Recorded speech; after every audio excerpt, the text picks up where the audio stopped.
The crystal champagne flutes stopped clinking the moment Elena's voice cut through the humid, expensive air of the charity gala. "I'd rather sleep on the floor than share a bed with you," she sneered, her eyes darting to the corner of the room where her lover stood, sharing a cruel, silent smirk with the crowd.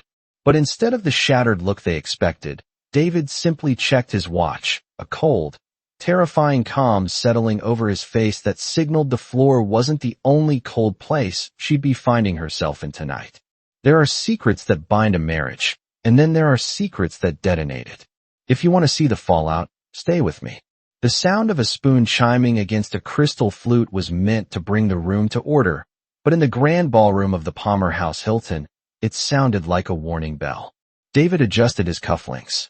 They were silver, understated, and cold against his wrists. He stood near the periphery of the circle, a glass of sparkling water in his hand, watching his wife, Elena. She was radiant tonight in emerald silk, a color that made her eyes look dangerous. She was holding court, surrounded by the usual sharks of Chicago's architectural elite. And, of course, Julian was there. Julian stood just inches too close to her. His hand hovered near the small of her back, not touching, but implying touch. It was a proximity that screamed possession. David took a slow sip of water. He had learned long ago that observation was a more powerful tool than participation.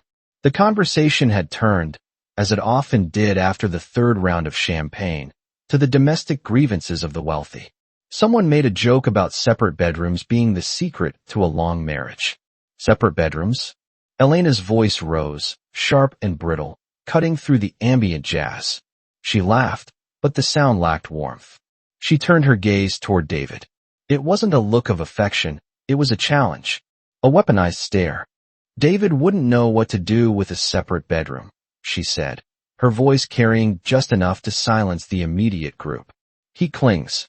A few nervous chuckles rippled through the circle. David didn't move. He didn't smile.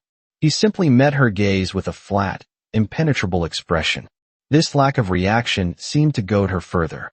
She wanted a spark. She wanted him to be the jealous, pathetic husband so she could justify the man standing behind her. Elena took a sip of her drink, her eyes flashing toward Julian, then back to David. "Honestly," she announced, and this time, she pitched her voice for the gallery. "I told him last night. I'd rather sleep on the floor than sleep with you." The silence that followed was absolute. It lasted only a second, but it felt like an hour. Then, the reaction came. It wasn't shock. It was worse. It was amusement. Julian smirked. It was a small, tight curling of his lip, a victory lap before the race was even called. Around them, the other wives and business partners exchanged glances, eyebrows raised, lips pressed together to suppress grins. They knew. Everyone knew. In their eyes, David was the cuckold, the oblivious draft horse pulling the carriage while his wife rode with the stallion.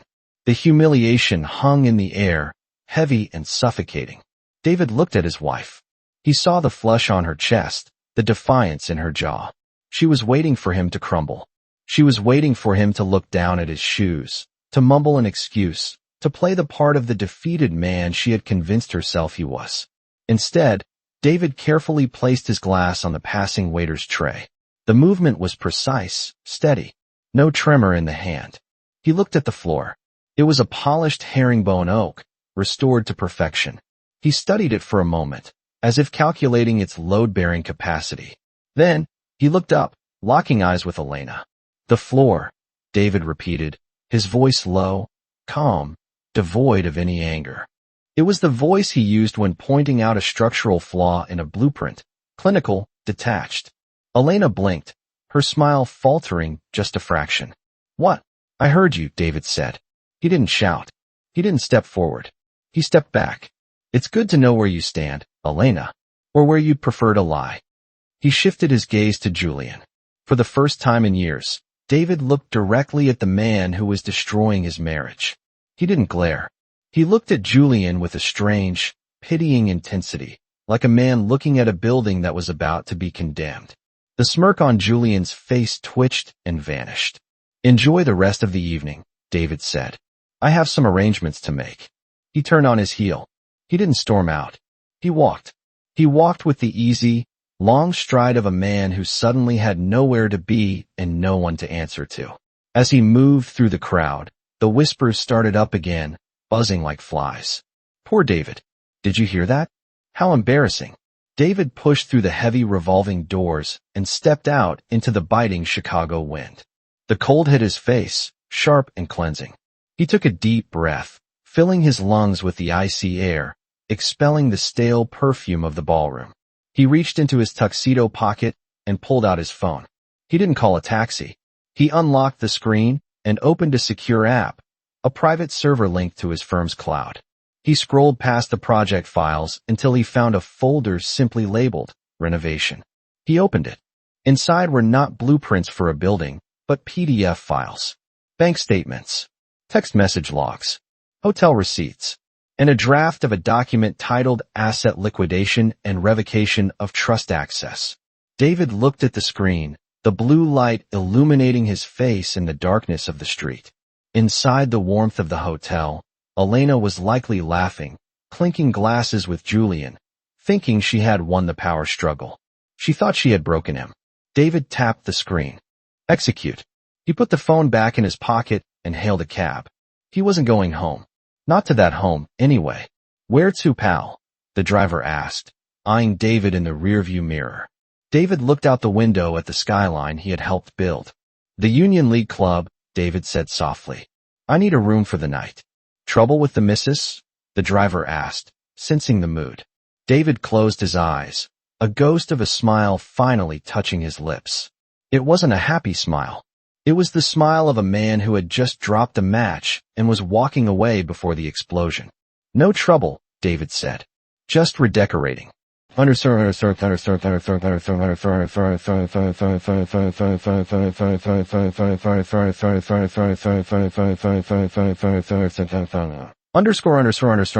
Underscore the adrenaline that had fueled Elena's outburst in the ballroom began to curdle into something sour the moment the heavy glass doors of the hotel swung shut behind her.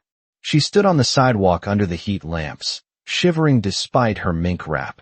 Beside her, Julian was typing rapidly on his phone.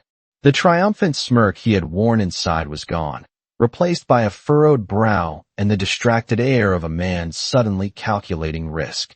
That was intense, Julian said, not looking up from his screen. Elena turned to him, expecting a touch, a laugh, a shared moment of conspiratorial delight. She wanted him to tell her she was brave, that David deserved it, that they were the main characters in a grand romance that crushed everything in its path. He needed to hear it, Elena said, her voice sounding thin in the windy street. He's been a ghost in that house for years. I just made it official. Julian finally looked up. His eyes didn't hold the heat they usually did when they stole moments in back hallways or hotel bars. They looked guarded. He didn't yell. He didn't even blink, He just left. He's a coward. Elena scoffed, though a small knot of unease tightened in her stomach. He's probably at home right now, pacing the floor, waiting to give me the silent treatment. It's his only move. A Blacktown car pulled up to the curb. Julian stepped back. You're not coming? She asked, the question slipping out before she could check her pride. I can't tonight, Julian said, checking his watch. With the way David looked at me, I need to check some things. The terrifying thing about a man like David is that he knows where the bodies are buried because he designed the cemetery. I need to make sure my accounts are locked down. He kissed her cheek, a dry, perfunctory peck, and signaled the driver. I'll call you tomorrow. Elena watched him walk away toward his own vehicle, feeling a sudden, sharp pang of isolation. The team she thought she had formed against her husband had dissolved the moment the drama became real. She climbed into the back seat of the town car, the leather cold against her legs. Home, she told the driver. The ride to the Gold Coast was usually a time for Elena to decompress, to scroll through social media, and relish the envy of her peers. Tonight, the phone in her hand felt like a brick. She unlocked it. No notifications. No missed calls from David. No desperate texts asking where she was. No paragraphs of angry accusations. There was only the silence. She watched the city blur past the tinted window. The streetlights smeared into long streaks of neon, looking like scratches on a photograph. Why hadn't he texted?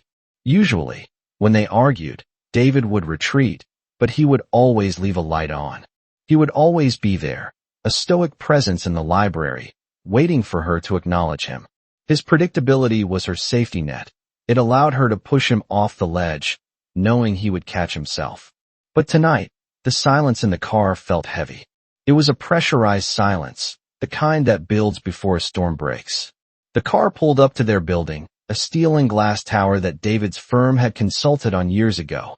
The doorman, Henry, opened the door. "Good evening, Mrs. Vance," Henry said. He didn't meet her eyes. "Henry," she nodded, sweeping past him. Did he know? Had the gossip from the gala traveled faster than a town car? The elevator ride to the penthouse took 40 seconds. Elena counted them. She checked her phone again. Still nothing. The unease in her stomach was growing into nausea.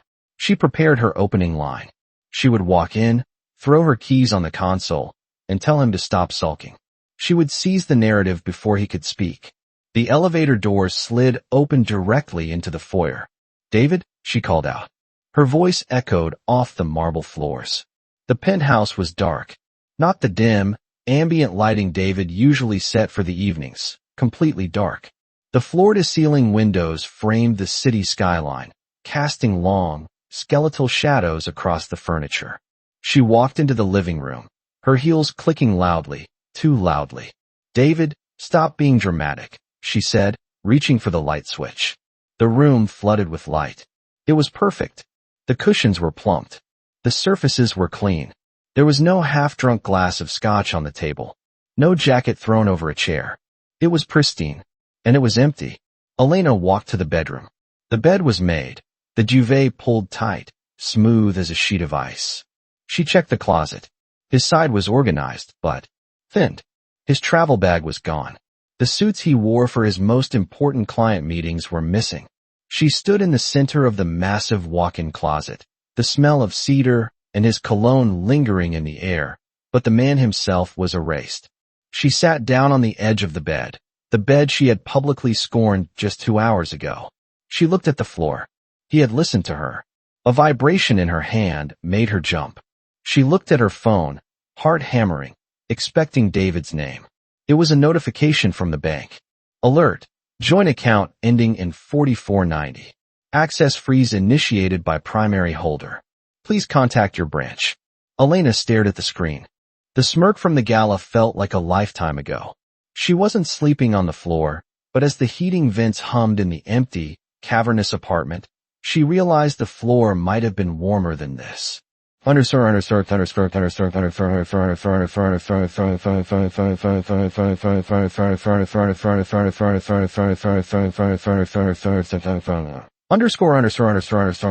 morning light that filtered into the penthouse was usually diffused by the sheer automated blinds, programmed to rise gradually at 7. Today, however, the sun was a harsh, unyielding blade cutting across the room. The blinds were fully open. David was the one who managed the smart home system. Without his adjustment, the room was exposed, bright, and clinically cold. Elena woke up reaching. Her hand slid across the Egyptian cotton sheets, expecting the warmth of a shoulder or the heavy curve of a hip. She touched only cool fabric. She blinked, the headache from the champagne throbbing behind her eyes. The memory of the night before returned in fragments. The gala, the microphone, the smirk, the empty apartment, the bank notification. She rolled over to David's side of the bed. It wasn't just empty, it was undisturbed. He hadn't come home. Petty, she whispered to the empty room. Absolutely petty. She threw the covers off and sat up. In her mind, this was David's version of a rebellion. He was staying at a hotel, likely the Four Seasons or the Langham, waiting for her to call him in a panic. He wanted her to worry. He wanted her to apologize. She grabbed her phone from the nightstand. The notification from the bank was still there, a red exclamation mark on her screen. She swiped it away. A glitch. Or perhaps David had simply changed a password to annoy her. He controlled the family trust and the primary accounts, a fact she had always found convenient until this exact moment. She would call the private banker, Simon, after breakfast. Simon adored her. He would fix whatever mess David was trying to orchestrate. Elena walked into the kitchen, the marble floor biting into her bare feet. Usually, the smell of espresso filled the air by now. David was an early riser, a creature of habit who ground the beans himself because he insisted the machine's grinder was inferior. He would have a cup waiting for her on the island, sitting on a coaster, with the morning news tablet cued to the design section. Today, the kitchen was silent. The espresso machine, a chrome monstrosity that looked more like a steam engine than an appliance, sat cold and dark. Elena stared at it. She knew, theoretically, how to use it, but she realized with a flush of irritation that she didn't know where he kept the beans. She opened 3 cabinets before she found a bag. She poured them in, pressed a button, and the machine hissed angrily, spitting out a watery, brown sludge. She slammed her hand on the counter. God, David, grow up. Abandoning the coffee, she poured a glass of tap water and leaned against the island, looking out at the city. The view was breathtaking, but without the smell of coffee and the background noise of David's quiet shuffling, the apartment felt like a showroom. Beautiful, expensive, and utterly uninhabitable. She needed an anchor. She needed to feel like the winner again. She opened her text thread with Julian.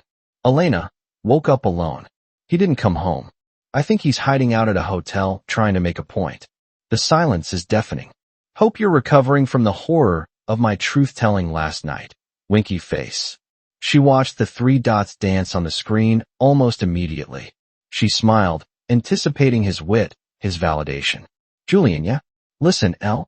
I'm heading into the office early. There's some noise about the West Loop project. David is the lead landscape consultant on that, right? Elena frowned. No, good morning, beautiful. No gloating about how they had rattled the cage? Elena. Yes, he is. Why? Julian. Just checking. He sent over a file at 4 a.m. Who works at 4 a.m.? It's a withdrawal of certification notice. If he pulls his stamp, we're stuck in zoning hell for months. He's not just sulking, Elle. He's working. Elena felt a prickle of unease, but she squashed it down. Julian was paranoid. David wouldn't jeopardize a major project just to spite a rival. That would be unprofessional, and David was nothing if not professional. Elena, don't worry. He's just rattling his saber. I'll go to his office later and smooth it out. He just needs to see me. He needs to remember who I am. Julian, maybe. Just. Let me know what happens. I have investors breathing down my neck. He didn't sign off with an X or a love you. Elena tossed the phone onto the counter. Men were so fragile. One moment of public honesty, and they all scattered like frightened birds. She marched to the bathroom to shower. She would dress in her sharpest suit, the cream Dior that David had bought her for their anniversary. She would walk into his office, breeze past his secretary, and demand he unlock the accounts and come home. She would frame it as forgiveness. She would tell him she was willing to move past his little stunt if he apologized for the banking error. She turned on the shower, stepping under the spray.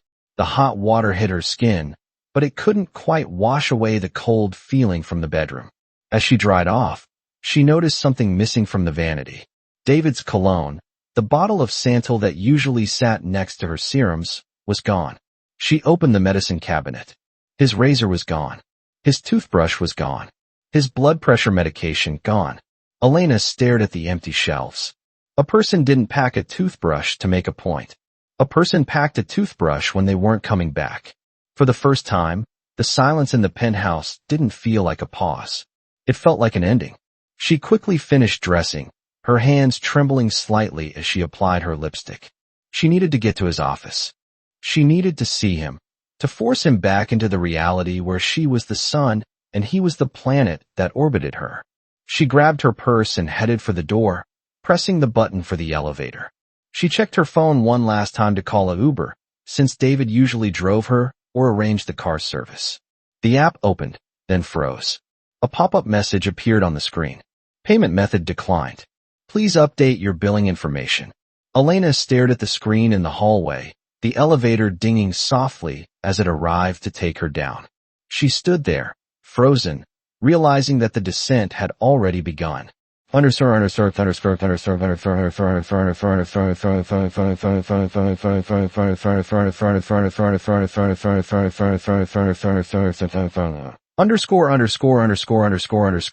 offices of Vance and Associates occupied the 42nd floor of a slate-gray tower in the Loop. The aesthetic was severe, polished concrete, reclaimed wood, and vast walls of glass that reduced the chaotic city below to a silent grid. David sat at his desk, a slab of raw walnut that cost more than most cars. He wasn't looking at blueprints for the new library annex or the riverfront park. He was looking at a spreadsheet projected onto the wall monitor. Across from him sat Marcus, a forensic accountant whose demeanor was as dry as the paper he specialized in. Marcus adjusted his glasses, looking uncomfortable. "The timeline is clear, David," Marcus said, tapping a stylus against his tablet. "The irregularities in the discretionary fund began in August. Small at first. Client dinners that didn't match any client on the roster. Then, the weekend trips." David leaned back in his Eames chair, his fingers steeped together. He watched the numbers on the screen. To anyone else, they were just digits. To David, they were coordinates of betrayal. "Highlight the entry for October 12th, David said softly. Marcus obeyed. A line item glowed red.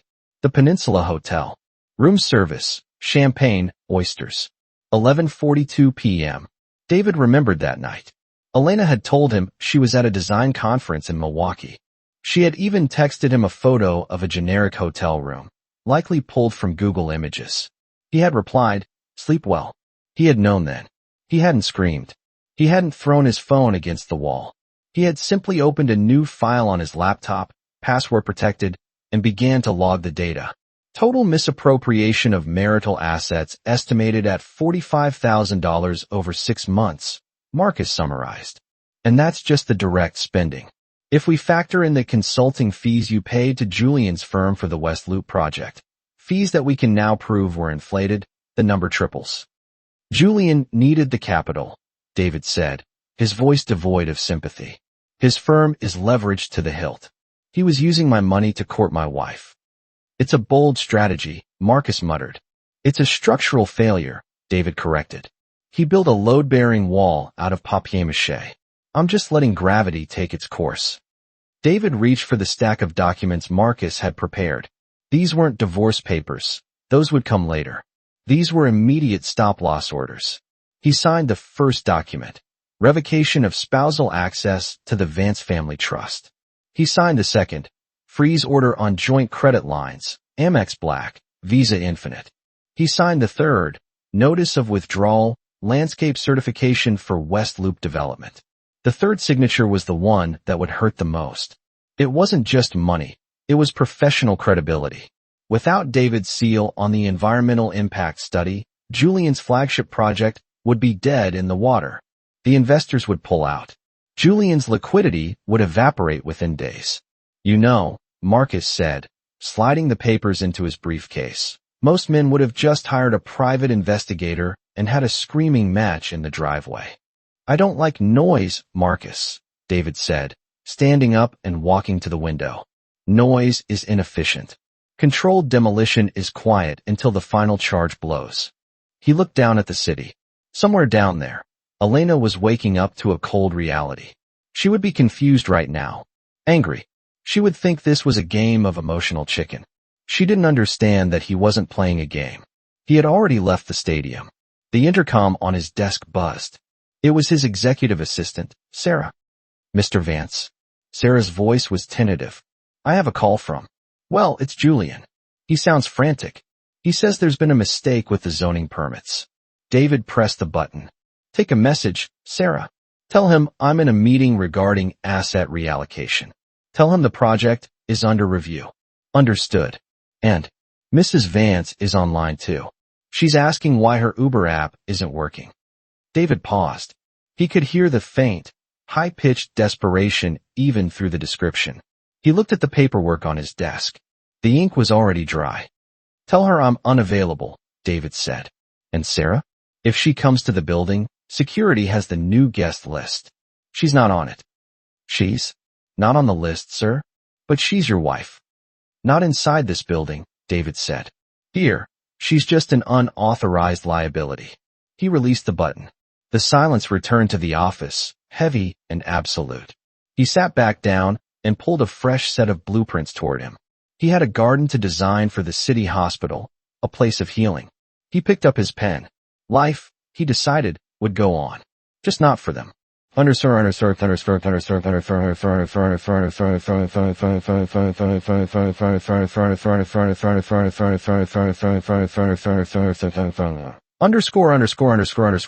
The air inside looked colonial, smelled of lemongrass, expensive perfume, and old money. It was the kind of place where lunch was a performance art, and the audience was watching from every table. Elena walked in 10 minutes late, a calculated move. She wore the cream Dior suit, her chin held high, masking the tremors of anxiety that had been plaguing her since the Uber app failure. She had managed to hail a taxi and pay with the $40 of emergency cash she found in her coat pocket. A humiliating experience for a woman who hadn't touched paper money in years. There she is, the woman of the hour. Claire, a woman whose loyalty was as synthetic as her cheekbones, waved from a corner booth. Julian was there, too, seated next to her. He looked tired. His tie was loosened, and he was checking his phone under the table. Elena slid into the booth, flashing a bright, brittle smile. Sorry I'm late. Traffic was a nightmare, and the driver took the scenic route. We heard about last night. Claire leaned in, her eyes glittering with malice disguised as concern. Sleeping on the floor? Bold move, Elena. How did David take it? Did he beg? Elena took a sip of the water the waiter immediately poured. David is processing. He's staying at a hotel to cool off. Honestly, the silence is a gift. I feel like I can finally breathe. She glanced at Julian, expecting backup. He was staring at his phone, his thumb scrolling furiously. Julian, she touched his arm. He flinched, then looked up. Sorry. Work. There's a complication with the zoning board. Someone flagged the environmental study this morning. It's a mess. Elena felt a cold drop in her stomach. David? I don't know. Julian snapped, then softened his tone as he saw Claire watching. It doesn't matter. Let's order. I need a drink.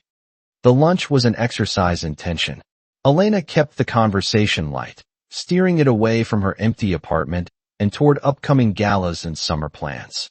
She ordered the lobster, the most expensive item on the menu, needing to prove, to herself and the room, that nothing had changed. She was still Elena Vance. She was still safe.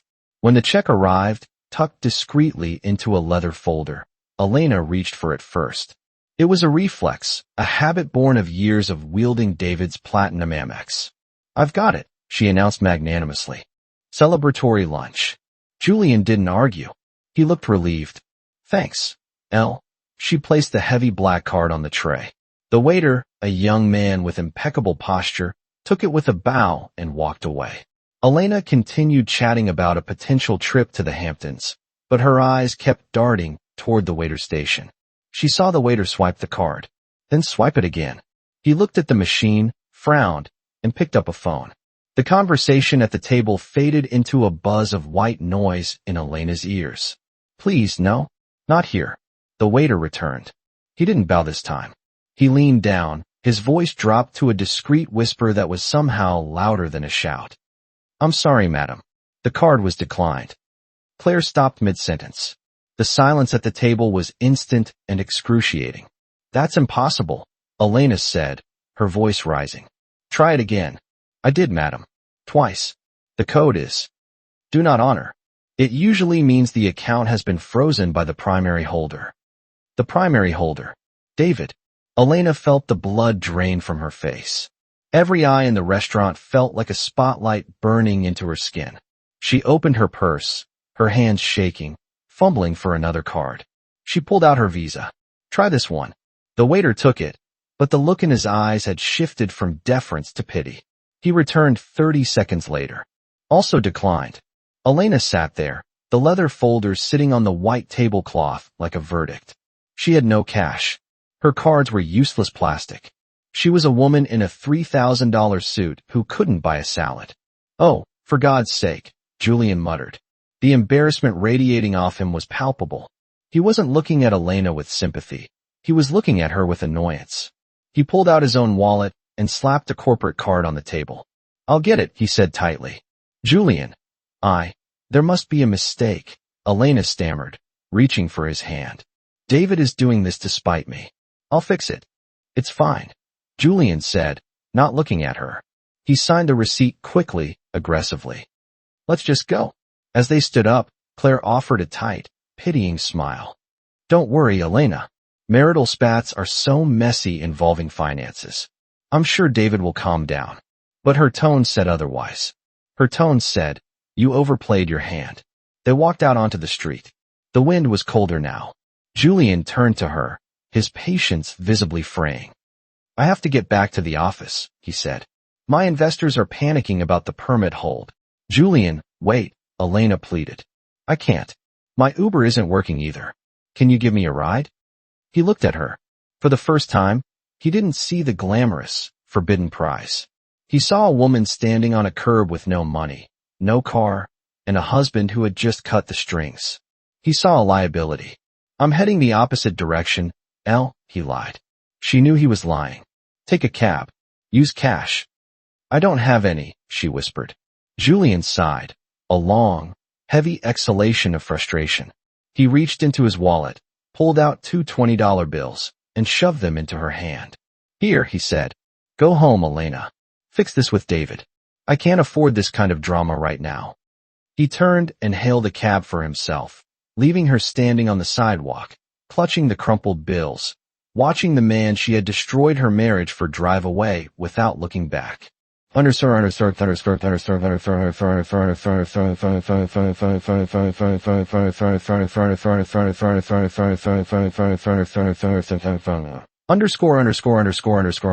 Elena used the last of the crumpled $20 bills Julian had given her to pay the taxi driver.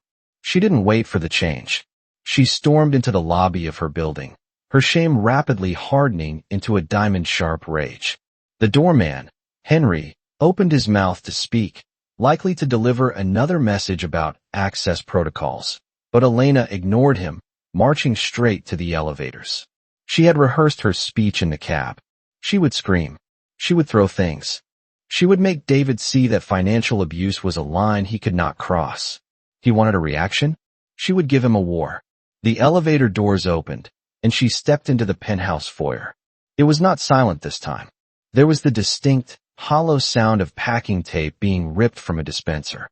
"David," she shouted, her voice echoing off the walls. "You are going to fix this. Now, do you have any idea how embarrassed I was?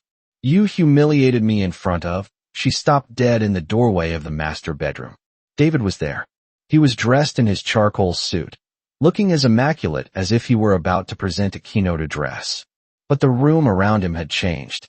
The room was vast, usually dominated by the California king bed with its custom walnut frame, a piece David had designed himself for their second anniversary. The bed was gone.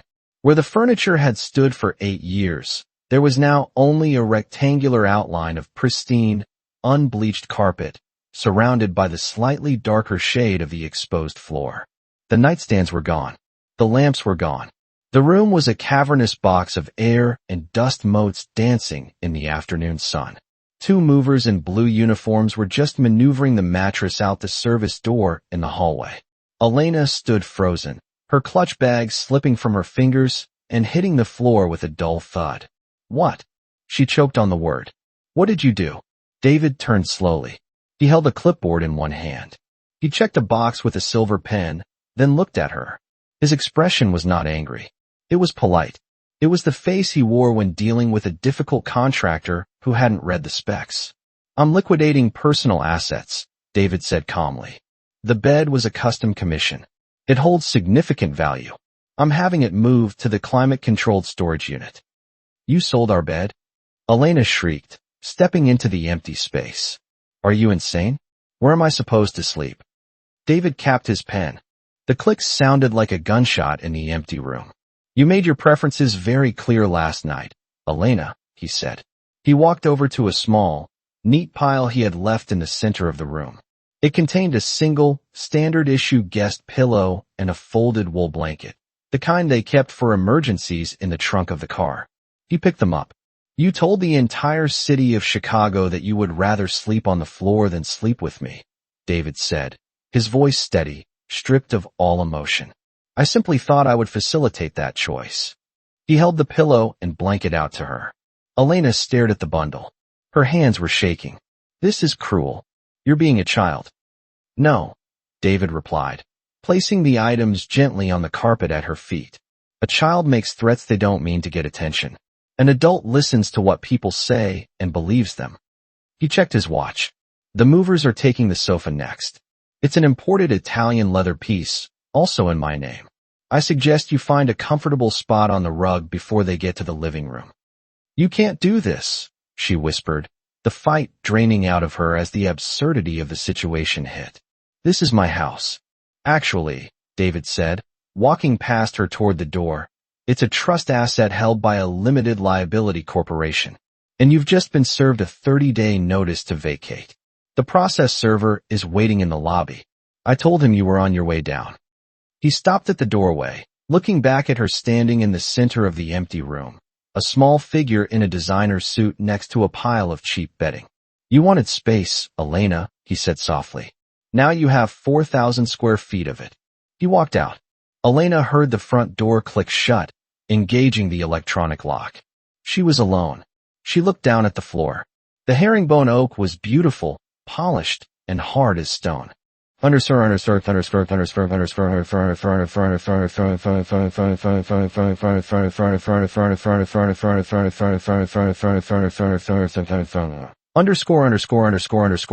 Julian's loft was exactly the kind of space Elena used to tell herself she wanted. Located in a converted warehouse in the West Loop, it was all exposed brick, industrial piping, and track lighting. It was cool, modern, and undeniably sexy, until you had to live in it.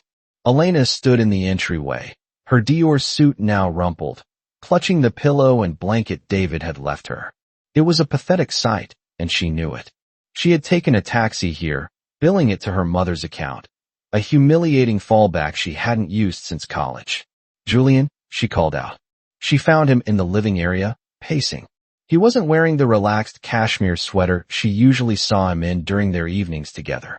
He was still in his suit trousers and dress shirt, sleeves rolled up, phone pressed to his ear. The air in the loft was thick with stress. I don't care what the contract says, Gary. Julian was shouting into the phone. David Vance is the consultant. If he says the soil composition is unstable, the bank listens to him, not us.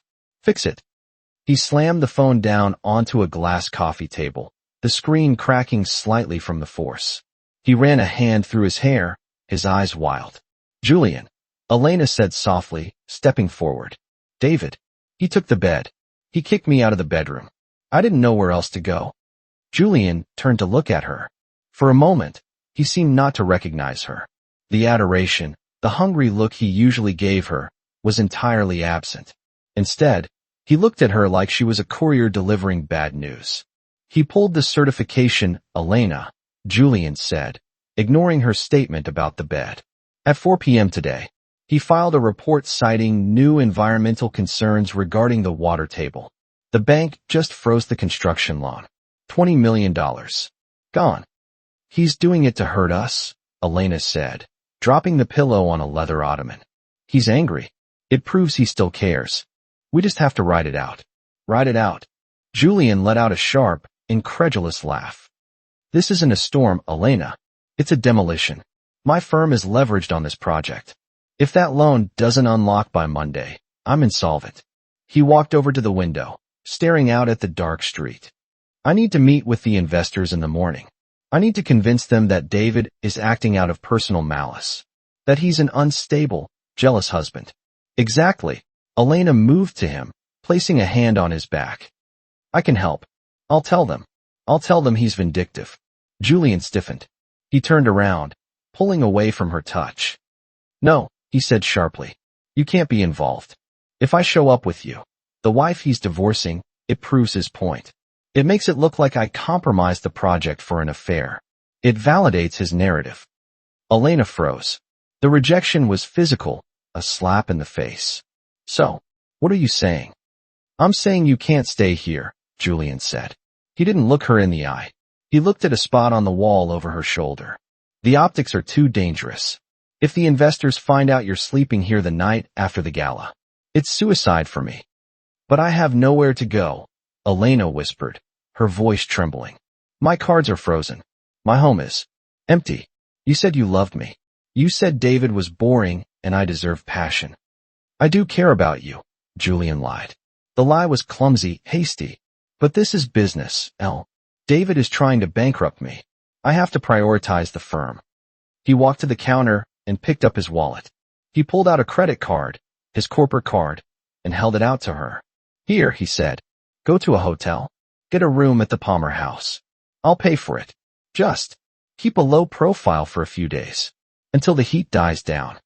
Elena stared at the card. It was the same gesture he had made at lunch. He was paying her off. He was managing her like an expense account item. She realized then, with a clarity that cut deeper than the cold wind outside, that David hadn't just exposed her infidelity. He had exposed Julian's mediocrity. Julian wasn't a savior. He was just a man with a fragile ego and a failing business. And without David's unsuspecting support, he was crumbling. I don't want your money, Elena said, her voice hollow. Don't be difficult, Elena. Julian snapped, his patience evaporating. I have to be on a conference call in 5 minutes. Please, just go. Elena picked up her pillow and blanket. She didn't take the card. She turned and walked toward the heavy steel door. You deserve each other, she said quietly, though she wasn't sure who she meant. Julian and his failing ambition, or herself and her pride. She walked out into the hallway. The heavy industrial door slammed shut behind her, the sound echoing like a prison gate. She was standing in a drafty corridor in the West Loop, holding a pillow, with a husband who had evicted her and a lover who had fired her. She pressed the button for the elevator, and for the first time in 20 years, Elena Vance began to cry.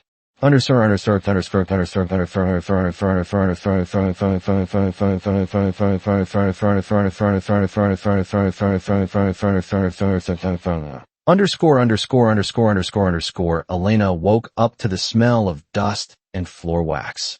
Her back ached with a dull, throbbing rhythm that radiated from her spine to her neck. For a disorienting moment, she didn't know where she was. She reached out, expecting the softness of a mattress, but her hand slapped against hard wood. Memory returned like a cold tide. The gala, the smirk, the empty apartment. Julian turning her away. She had returned to the penthouse late last night, defeated. With no money for a hotel and her pride too bruised to call her mother, she had used the biometric entry, which, miraculously, still worked, and let herself in. She had collapsed onto the blanket David had left for her, right in the center of the rectangular outline where their bed used to be. The prophecy she had spat out in the ballroom had come true with terrifying literalism. She had slept on the floor. The morning sun was merciless, flooding the empty room and highlighting every scuff mark on the baseboards. Elena sat up, pulling the thin wool blanket around her shoulders. She felt gritty, small, and aged. The intercom buzzed. It was a sharp, insistent sound that echoed through the hollow apartment. Elena ignored it at first, assuming it was the doorman calling to tell her another credit card had been declined. It buzzed again. Then, a heavy knock on the front door. Elena stood up, her joints popping. She smoothed down the wrinkled skirt of her Dior suit, a garment that had cost $4,000 but now looked like something she had slept in on a park bench. She walked to the foyer. She checked the video monitor. A man stood there. He wasn't Henry the doorman. He was a stranger in a cheap windbreaker, holding a thick manila envelope. Elena opened the door a crack. Yes. Elena Vance, the man asked. He didn't look her in the eye. He looked at the clipboard in his hand. Yes, she said, her voice raspy. You've been served. He thrust the envelope through the crack in the door, turned on his heel, and walked toward the elevators without another word. Elena closed the door and leaned against it, the envelope heavy in her hand. It felt hot, radioactive. She slid down to the floor, again, the floor, and tore it open. It wasn't just a divorce petition. It was a dossier of her expulsion. She skipped past the standard legal jargon about irretrievable breakdown and adultery, cited with precise dates and times. Her eyes locked onto a document titled Notice to Quit and Revocation of License. Property address, 1100 North Lakeshore Drive, Penthouse B. Owner of record, the Vance Heritage Trust. She read the paragraph that followed, her breath catching in her throat. The occupant, Elena Vance, is hereby notified that her right to reside in the premises is derived solely from her status as a beneficiary of the trust. Said status was revoked effective 9 a.m. yesterday, pursuant to Clause 14b, Fidelity Clause, of the prenuptial agreement signed August 14, 2013. Elena's hands shook. She remembered signing that prenup. It had been 10 years ago, days before the wedding. She had barely read it. She was in love, or she thought she was, and David was wealthy, and signing the paper felt like a romantic gesture of trust. She hadn't noticed Clause 14b. She hadn't noticed that the apartment wasn't in David's name, but in a trust she had no claim to. She flipped the page. The occupant is granted 72 hours to vacate the premises. Failure to comply will result in formal eviction proceedings and law enforcement intervention. She was being evicted. She wasn't a wife losing her home in a divorce settlement. She was a squatter being kicked out by a corporation. She looked around the foyer. The marble floors, the crown molding, the view of the lake. She had designed the interior. She had picked the paint colors. She had hosted parties here where she was the queen of the evening. But she realized now that she had never owned any of it. She had been a guest. A well-compensated, temporary guest. And her tenure was up. She turned to the financial disclosures. David had frozen the joint accounts, as she knew. But the allowance account, the one she used for her clothes, her lunches, her lifestyle, was listed as discretionary. It had been zeroed out. There was a final letter attached, signed not by a lawyer, but by David. It was short. Elena, the movers will return on Friday for the remaining furniture. I have authorized the doorman to allow you access until then to remove your personal effects, clothing, and toiletries only. Any items purchased with trust funds, jewelry, art, electronics, are to remain on the premises pending audit. David. Elena dropped the papers. They scattered across the marble floor like dead leaves. She had no access to the jewelry. She couldn't even sell her engagement ring. It was a family heirloom, likely protected by the same trust. She sat in the silence of the hallway. She was 42 years old. She had no job, having abandoned her career to be a philanthropist and socialite. She had no home. She had no husband. And as of last night, she had no lover. She wrapped her arms around her knees and rocked back and forth. The silence of the penthouse was no longer peaceful. It was predatory. It was the sound of a trap that had snapped shut, leaving her caught in the beautiful, gilded cage she had helped build.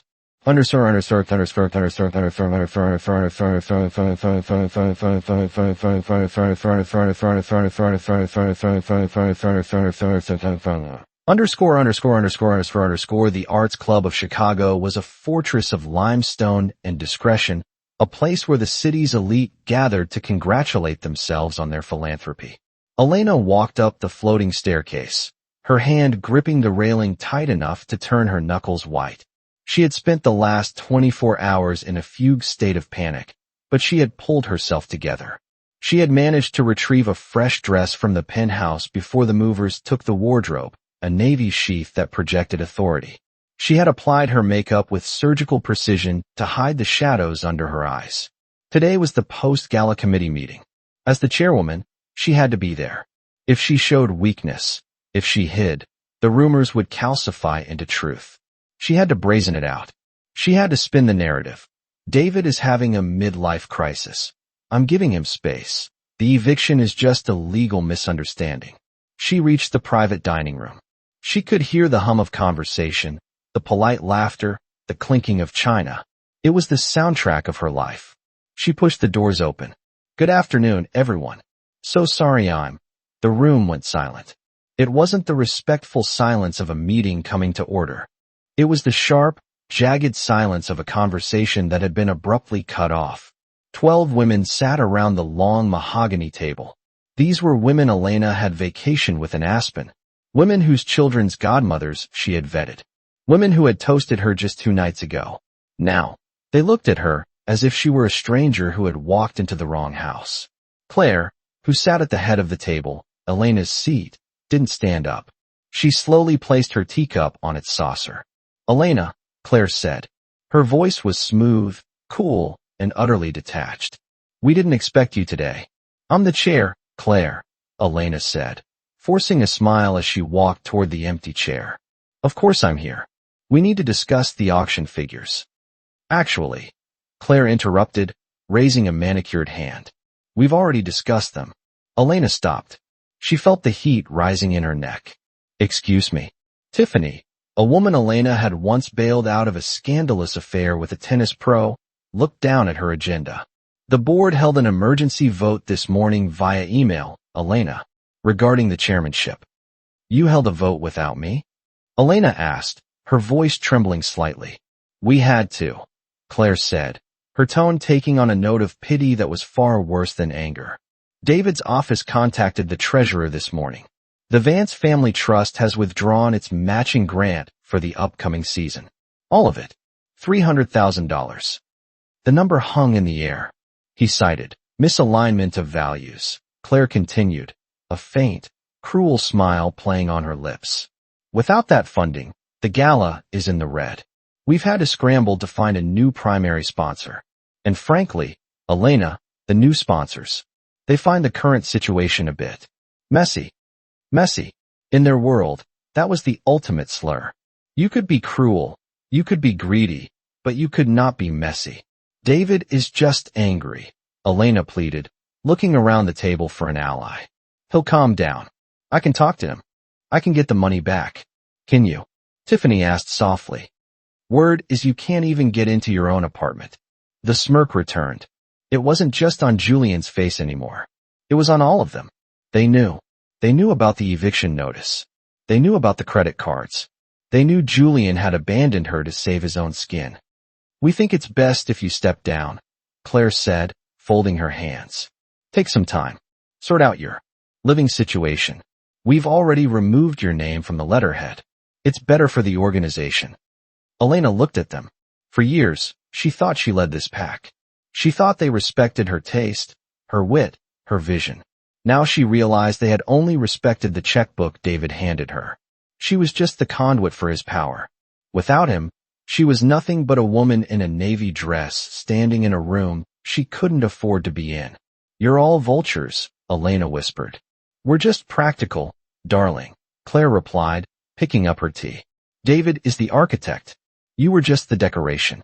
And styles change." Elena turned around. She didn't storm out this time. She didn't have the energy. She walked to the door, feeling the heavy gaze of 12 pairs of eyes drilling into her back. As she stepped out into the hallway, she heard the hum of conversation start up again instantly. They weren't talking about the charity. They were talking about her. She was the entertainment. She walked down the floating staircase, her heels clicking on the stone. She had no committee. She had no friends. She had no husband. And as she reached the bottom step, she realized with a terrifying jolt that she had no idea where she was going to go next.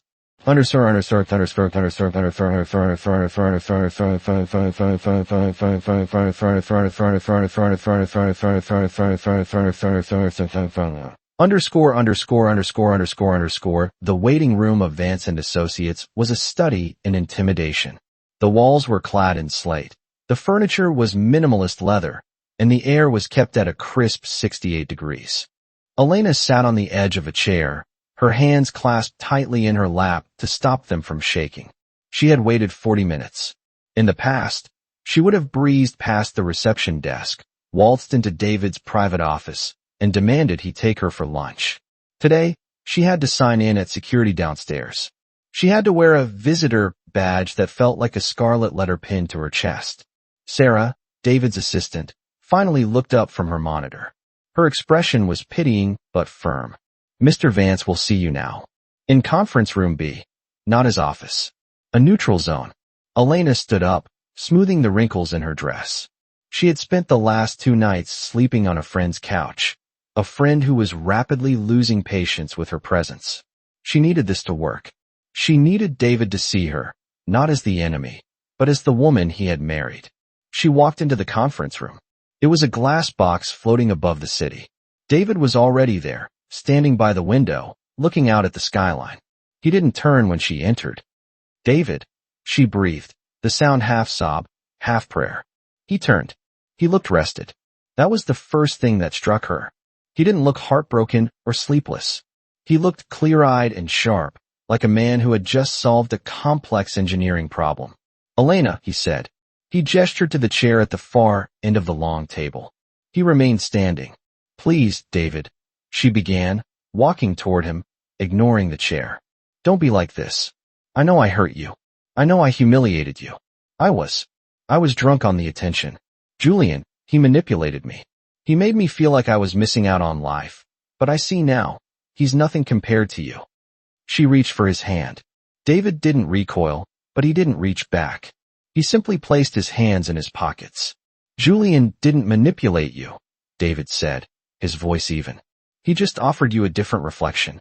You liked what you saw in his eyes better than what you saw in mine." "That's not true," she pleaded, tears spilling over now.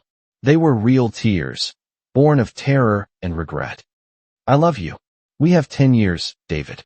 You can't just throw away a decade of marriage over one bad night. Everyone makes mistakes." "It wasn't one night," David corrected her. "And it wasn't a mistake. A mistake is an accident. An affair is a series of choices. You chose to meet him. You chose to lie. You chose to mock me to our friends." He walked to the table and slid a thin file folder toward her. "I'm not throwing away 10 years, he continued. "I'm accepting the sunk costs. In architecture, when a foundation is compromised, you don't keep building on it just because you've already spent money on the materials. You demolish it before it collapses on top of you." Elena looked at the folder. "What is this?" "The settlement offer," David said. "It's fair. Generous, actually, considering the prenup. You get a lump sum. Enough to rent a modest apartment, get a car, and start over. But no alimony, no trust access, and no contact." "I don't want the money," Elena cried, her voice cracking. "I want you. I want to come home. I'll sleep on the floor, David. I swear. I'll do whatever it takes to earn you back." David looked at her. For a second, she saw a flicker of something in his eyes. Pain, perhaps. The ghost of the love he used to have. But then it vanished, replaced by a wall of gray stone. "You don't want me, Elena," he said softly. "You want the safety I provided. You want the penthouse, the credit cards, the status. You want the audience I built for you." He checked his watch. "I have a site visit in 20 minutes. Take the papers. Review them with a lawyer, if you can find one who will work on contingency. If you don't sign by Friday, the offer is withdrawn and we go to court. And I promise you, in court, I will be much less generous." "David, please," she whispered, sinking into the chair because her legs could no longer hold her. "I'm alone. Everyone has turned on me. I have nothing." David walked to the door. He paused, his hand on the handle.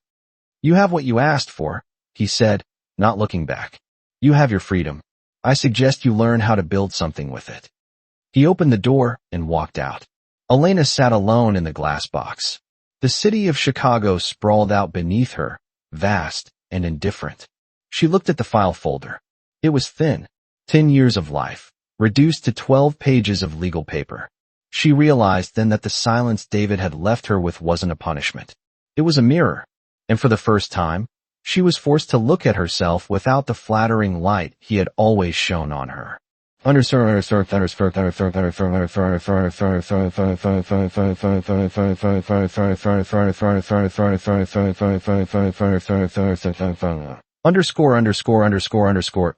The silence in the penthouse was different now. It wasn't the heavy, pressurized silence of an argument waiting to happen, nor the sharp, icy silence of a couple ignoring each other. It was the hollow, echoing silence of a vacuum.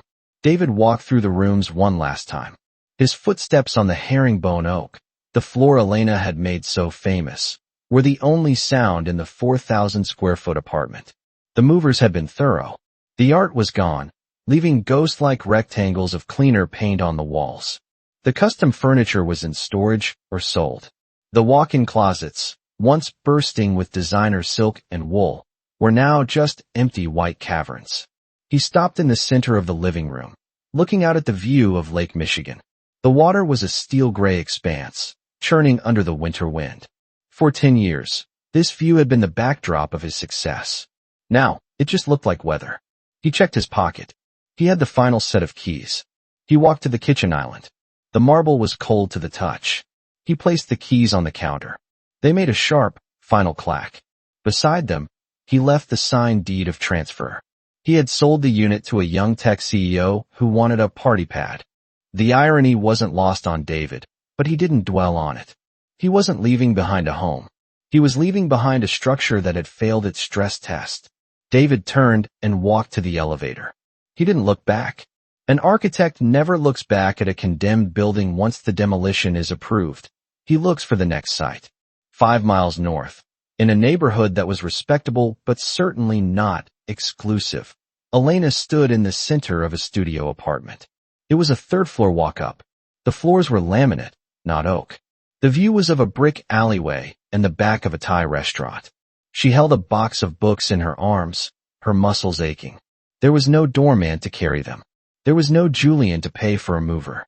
There was only Elena, the settlement check that was significantly smaller than she had hoped, and the reality of the Chicago rental market.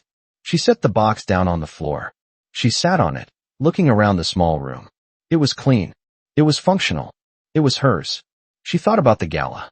She thought about the champagne glass in her hand and the adrenaline that had coursed through her veins when she said those words. I'd rather sleep on the floor. She looked down at the laminate. Tonight, until the delivery truck arrived tomorrow with her modest IKEA order, she would indeed be sleeping on an air mattress on the floor. The universe, it seemed, had a dark sense of humor. Her phone buzzed. It wasn't a text from an admirer. It wasn't an invitation to a charity ball. It was a reminder from her new bank, rent payment due.